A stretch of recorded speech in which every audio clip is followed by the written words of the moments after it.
अस्सलाम वालेकुम and hello everyone, welcome back to the channel. We hope आप सब ठीक ठाक होंगे, खैरियत से होंगे। आज इस वीडियो पे हम रिएक्ट करने जा रहे हैं, उसका टाइटल है टाइटल है जी discovering the hidden gems a journey through Sherpur Bangladesh. अच्छा, हिडन जेम्स की बात कर रहे हैं जी। पता नहीं क्या क्या कुछ वहां पे छुपा हुआ है। अभी तो हमने बांग्लादेश को देखना शुरू किया है। हाँ जी। मतलब अभी कुछ दिन पहले हमने जो इको रिजॉर्ट देखा, माटीटा रिजॉर्ट वाओ! बहुत बहुत आउट ज्यादा क्लास था, खूबसूरत। और उसको देख के हम लोग जितना एक्साइटेड हुए हैं ना, हम आपको बता नहीं सकते, ऐसे इतना बिल्कुल। खूबसूरत बना हुआ था। आज की वीडियो भी कुछ इसी तरह से लग रही है। चलते हैं, पहले वीडियो देख लेते हैं, उसके बाद करते हैं डिस्कशन। चलें, इससे पहले वीडियो को स्टार्ट करें। चैनल पे नए हो तो प्लीज़ सब्सक्राइब कर लें और बेल आइकन प्रेस करना बिल्कुल मत भूलिएगा। तो चलिए, चलते हैं अपनी वीडियो की तरफ और हम हैं आपके रिएक्टिंग नेबर्स।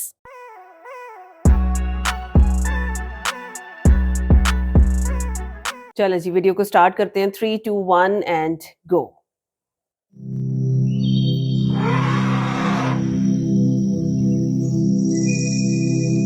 हिडन जेम्स की बात हो रही है। আসসালামু আলাইকুম। শেরপুরে রয়েছে বাংলাদেশের আয়তনের সবচেয়ে বড় পাহাড় গারো পাহাড়। এই গারো পাহাড়ের আশেপাশেই দলবদ্ধভাবে ঘুরে বেড়ায় হাতির পালগুলো। সেই হাতির পাল দেখার জন্য এই গারো পাহাড়ের গহীন জঙ্গলের দিকে আমরা চলে যাব।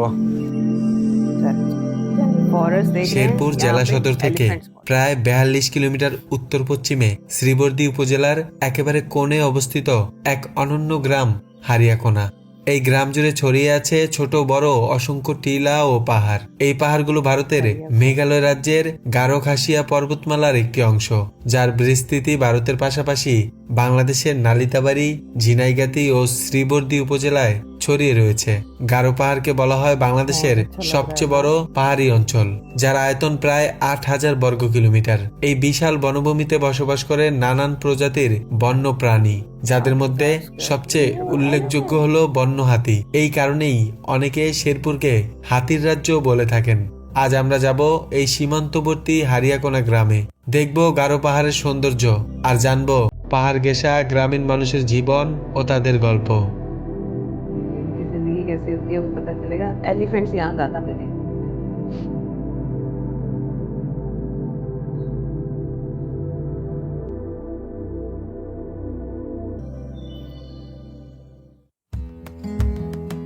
আমাদের যাত্রা শুরু হচ্ছে ঢাকার মহাখালী বাস স্ট্যান্ড থেকে। গন্তব্য শেরপুর জেলার শ্রীবর্দী উপজেলা। এই রুটে বর্তমানে কোনো এসি বাস চলাচল করে না, তাই নন এসি বাসেই একমাত্র ভরসা।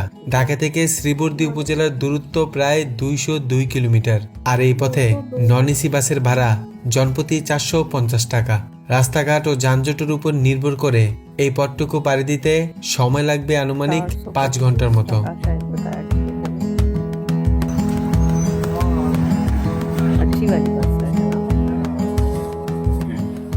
অলরেডি চলে আসছি শেরপুর জেলার শ্রীবর্দী উপজেলায়। গতকাল রাত 12টায় মহাখালী বাস স্ট্যান্ড থেকে রওনা দিয়েছিলাম এই শ্রীবর্দীর উদ্দেশ্যে। এখানে 4টা বাজে নামায় দিছে ভোর, আর 4টা থেকে এই সকাল 7টা পর্যন্ত একটা চায়ের দোকানে আড্ডা দিলাম, গল্প করলাম। আর আজকে যে জায়গাটা সৌন্দর্য আপনাদের দেখাবো সেটার নাম হলো হারিয়াকোনা, আর এখান থেকে আমরা অটোতে করে চলে যাব।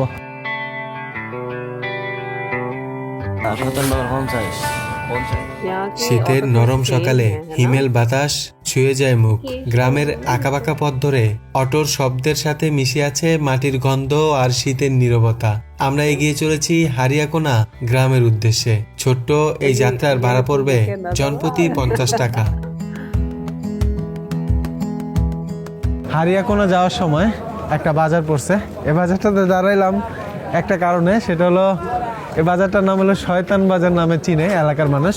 অরিজিনাল নাম কিন্তু মেগাদল বাজার আর কি। সকালবেলায় কিন্তু এখানে জমজমাট হয়ে ওঠে এই বাজারগুলো।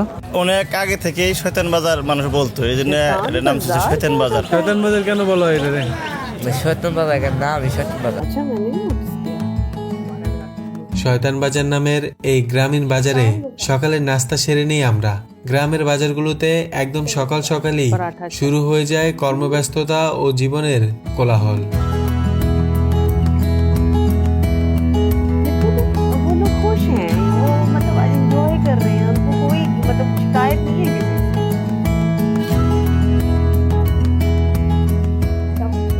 হারিয়াকোনা যে গ্রামটা আছে, এই গ্রামের মধ্যে দিয়ে হেঁটে হেঁটে যাচ্ছি, প্রায় 20 মিনিট হবে।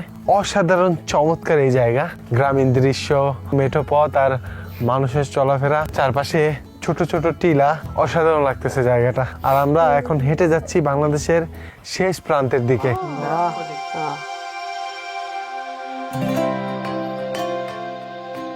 অটো থেকে নেমে হাঁটা শুরু হয় গ্রামের মেঠো পথ ধরে।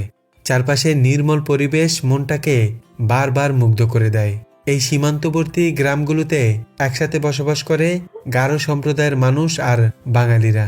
মাটির ঘর, ছোট্ট মেঠো পথ আর চারিদিকে ছড়িয়ে থাকা ছোট বড় টিলা, সব মিলিয়ে যেন এক আলাদা পৃথিবী। এখানে জীবন সহজ নয়, তবে নীরব আর প্রকৃতির খুব কাছাকাছি থাকে এখানকার মানুষ।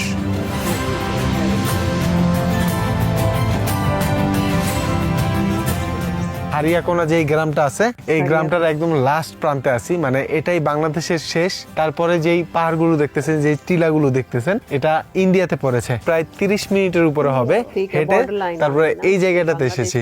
আর ওই সামনে আরো চমৎকার ভিউ দেখা যায়। কুয়াশাচ্ছন্ন হয়ে রয়েছে এখন পর্যন্ত, প্রায় 1টার মতো বেজে গেছে।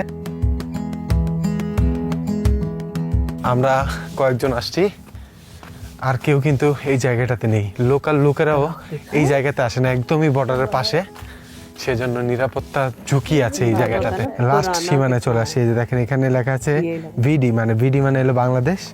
আর এইখানে এই যে এখন আমি দাঁড়ায় আছি ইন্ডিয়াতে। এখান থেকে বিএসএফ এর যেই ওয়াচ টাওয়ার আছে সেটা দেখা যাচ্ছে, যেখান থেকে ওনারা টহল দেয় আর কি। এই যে দেখেন সামনে কাঁটাতারের বেড়া।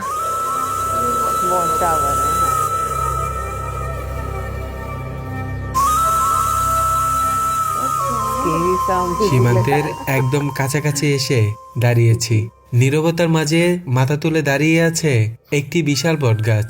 তার এক পাশ দিয়ে চোখে পড়ে সীমান্তের কাঁটাতারের বেড়া, আর পাশেই ছড়িয়ে থাকা ছোট বড় টিলা ও পাহাড়।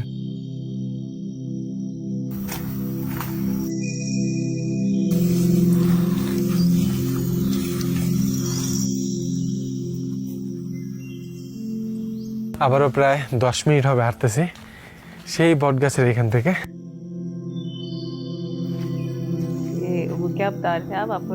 হারিয়াকোনা গ্রামের একটা ছোট্ট পাহাড়ের উপরে উঠছি। এখানে একটা পরিবার বসবাস করে। এই যে দেখেন সামনে ঘরগুলো রয়েছে ওনাদের। উপরে এরকম টিন আর নিচে মাটি দিয়ে বানানো এরকম ঘরগুলোতে কিন্তু ওনারা জীবনযাপন করেন। আর এই যে আশেপাশে দেখতেছেন একদম পাহাড়ের চূড়ায় একটা ফ্যামিলি থাকে এখানে। वो नेचर वाली फील आती है ना चीजों को देख के, बैम्बूज को और सारी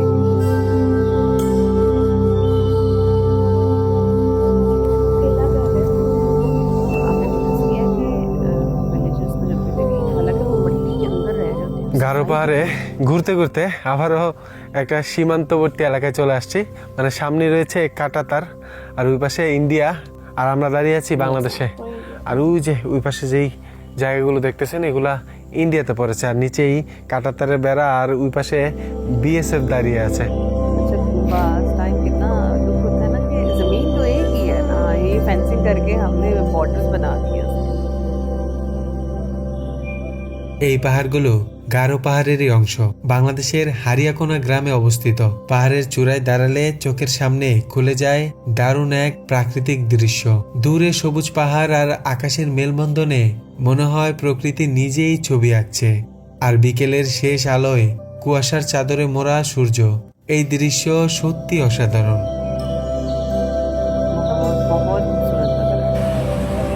রাত্রে থাকবো ক্যাম্পিং করে, এরকম একটা জায়গা পাইছি আর কি পাহাড়ের উপরে।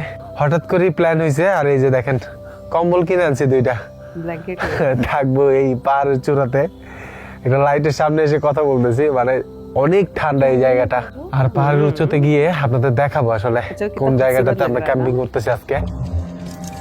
আমাদের তাবু রেডি করে ফেলেছি, আর আজকে এখানেই রাত্রি যাপন করবো আমরা।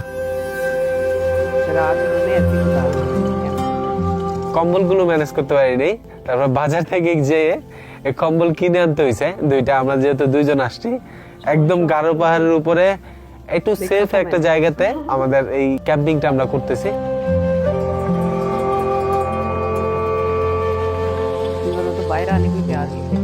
গুড মর্নিং সবাইকে। গারো পাহাড়েরই একটা চূড়া থেকে এখানে মোটামুটি সেফ একটা জোনেই আমরা ক্যাম্পিং করছি গতকাল রাতে।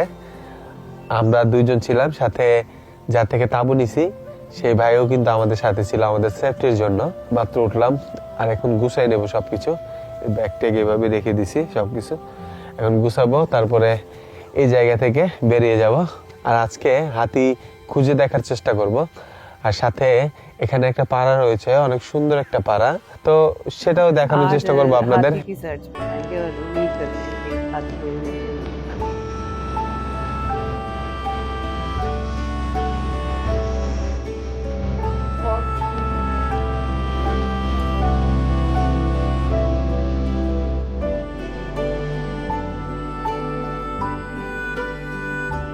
গতকালকে আমরা যে শয়তান বাজারটা পার হয়ে আসছিলাম সেদিকে আবার যাচ্ছি, আর ওইখানে যে সকালে নাস্তাটা করব, তারপরে আশেপাশের কিছু জায়গা আছে আর হাতি দেখানোর চেষ্টা করব আপনাদের।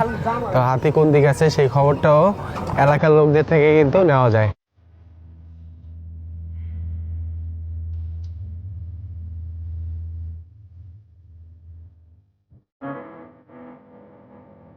আমরা যে শয়তান বাজারটা ছিল গতকালকে গেছিলাম, এখানে আবার সকালে নাস্তা করলাম, নাস্তা করে এখন হাতি খোঁজার উদ্দেশ্যে যাচ্ছি। জানি না পাবো কিনা, তারপরেও গতকাল রাত্রে যে জায়গাটাতে দেখা গেছে সেদিকেই যাচ্ছি আমরা হাতি খোঁজার জন্য।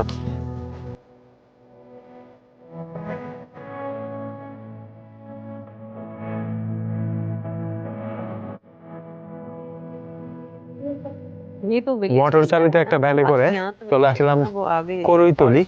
এখান থেকে হেঁটে হেঁটে যেতে হবে গহীনের দিকে, তাহলে নাকি হাতিদের দেখা পাওয়া যাবে। অনেক স্থানীয়দের সাথে দেখা হইলো, তারাও বলছে সামনে গেলে দেখা পাওয়ার সম্ভাবনা খুব বেশি।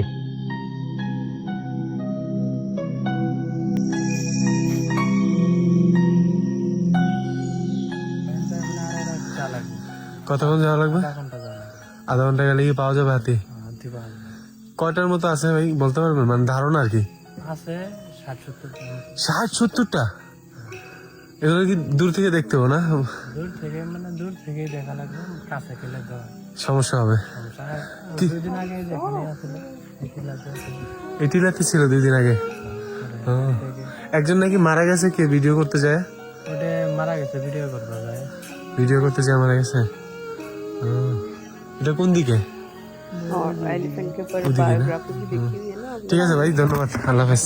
डॉक्यूमेंट्री, सॉरी हाँ, कि वो कोई मर जाए तो वो आते हैं उस जगह के ऊपर। हाँ, मेमोरी हॉल है।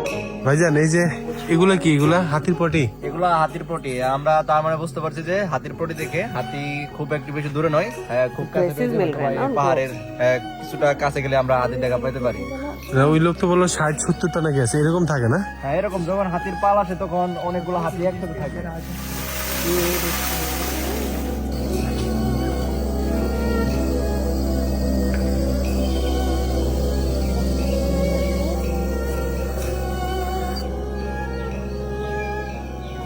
একটাই হাতি? না, হাতি মেলা জঙ্গল দিক ফেরাত আছে। জঙ্গলের ভিতরে আছে না? এখানে কি লোকালয়ে আসে রাত্রেবেলা? গতকালকে নাকি আসছিল এদিকে। কয়টা থাকে একবারে? 60-70টা একজনে বললো। তাই তো আমি দেখি নেই অত মিলে। আপনারা কয়টা দেখছেন সর্বোচ্চ? বাড়ি হইল সতেন বাজার, আমিও তো দেখি। আমি মানে আপনার বাড়ি শয়তান বাজারের ওইদিকে?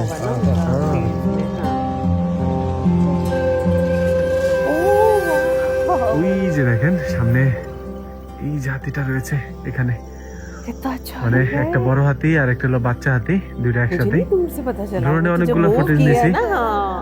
অসাধারণ। কিন্তু হাতির যে পাল আছে সেটা কিন্তু দেখতে পেলাম না, हाँ। মানে বিচ্ছিন্ন দুইটা হাতি দেখতে পেয়েছি দূর থেকে। এখানে দাঁড়ায় একটু ভয়েই আছি, কোন সময় কোন দিক থেকে হাতি আসে বলা যায় না। একদমই কিন্তু জঙ্গলের ভিতরে আমরা চলে আসছি আর কি, গারো পাহাড়ের যে জঙ্গল আছে জঙ্গলের মধ্যে।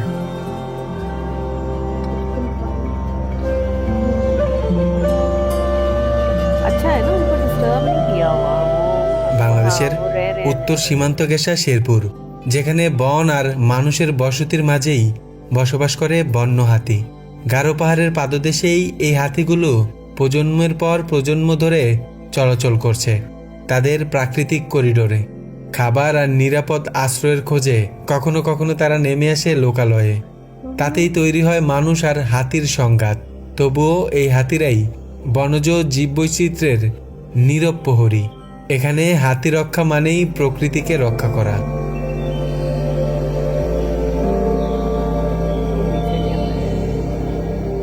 আমরা আবারও ফিরছি সেই পথে।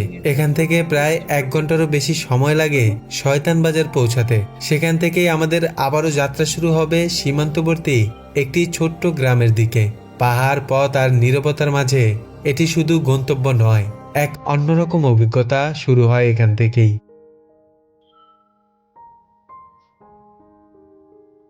বিশাল বড় রাবার বাগান দেখতে পাবেন সংগ্রহ করতেছে এখানে। প্রত্যেকটা রাবার গাছের সাথেই একটা করে ছোট্ট রাবার সংগ্রহ করার বাটি দিয়ে রাখছে।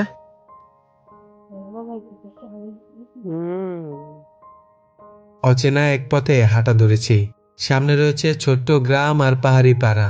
পথে পথে স্থানীয় মানুষদের সঙ্গে কথা বলতে গিয়ে মনে হলো সবাই ভীষণ আন্তরিক। গ্রামীণ এই নীরব পথ যা বারবার মন ছুঁয়ে যায়। कितना मजा उठा लेते हैं ऐसे।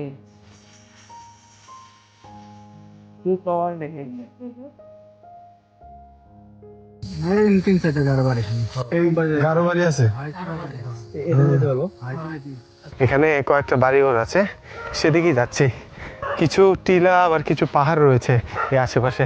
এগুলো সবগুলোই গারো পাহাড়ের আওতাভুক্ত।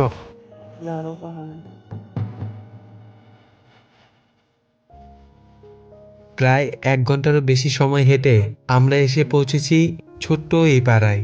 এখানে খুব বেশি পরিবার বসবাস করে না। চারপাশে গাছপালায় ঘেরা এই এলাকাটিতে বসবাস করে গারো সম্প্রদায়ের মানুষ। তাদের প্রধান জীবিকা চাষাবাদ, পাশাপাশি পশুপালনও করেন অনেকে। কথা বলতে গিয়ে মনে হলো তারা আমাদের সাথে কথা বলতে খুব বেশি স্বাচ্ছন্দ্য বোধ করে না। তাই তাদের বিরক্ত না করে আমরা নীরবে এগিয়ে যাচ্ছি সামনের দিকে।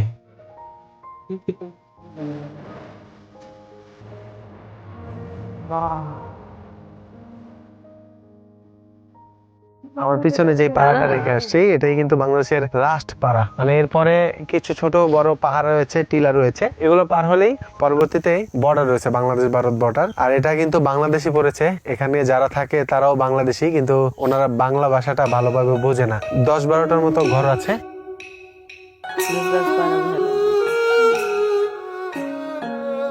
আমরা ফিরছি সেই একই পথে। আর আজকের ভিডিও থেকে এখানেই বিদায় নিচ্ছি। ইনশাল্লাহ দেখা হবে নতুন কোনো গন্তব্যে। আল্লাহ হাফেজ, ধন্যবাদ। बहुत ज़बरदस्त वीडियो, बहुत मज़ा आया हम लोगों को देख के।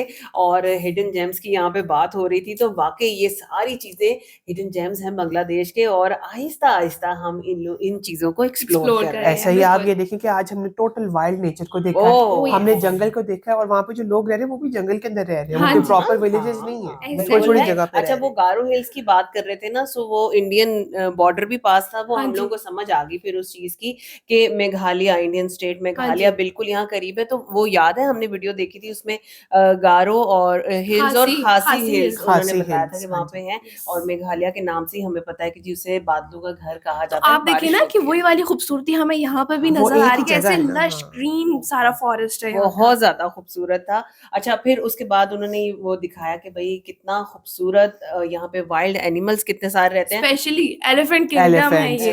मतलब और अपने नेचुरल हैबिटेट में रह रहे हैं। और मुझे यहाँ बड़ा पे। अच्छा लगा कि इन्होंने जब स्पॉट कर लिया तो ये बहुत ज्यादा करीब नहीं, कि इन्होंने हाँ, दूर से ही दूर देखा, से, उसको हाँ उसको जी। डिस्टर्ब नहीं किया। अच्छा, लिटरली जब तक तो वो हिला नहीं, मुझे तो पता ही नहीं चला कि यहाँ पे हाँ, नहीं, एलिफेंट नहीं, है। बिल्कुल उसका camouflage बेबी भी था। कितना प्यारा बहुत लग रहा था, cute। बेबी एलिफेंट बहुत खूबसूरत लगता है। अच्छा, मजा आता है ना जैसे जब आप इस तरह के किसी एडवेंचर पे जाओ और आपको Yes. वो चीज मिल जाए, आप स्पॉट कर लो ऐसे ना, जो उस चीज का करने बहुत गए हैं मजा वो है। मिल जाए। हाँ, बिल्कुल इसी तरह से। अच्छा, गारो कम्युनिटी के ही चंद गांव, मतलब गांव नहीं कहेंगे, एक छोटा सा गांव है, 10-12 घर उन्होंने कहा कि यहाँ पे मौजूद है, लेकिन वो बांग्ला लैंग्वेज नहीं जानते।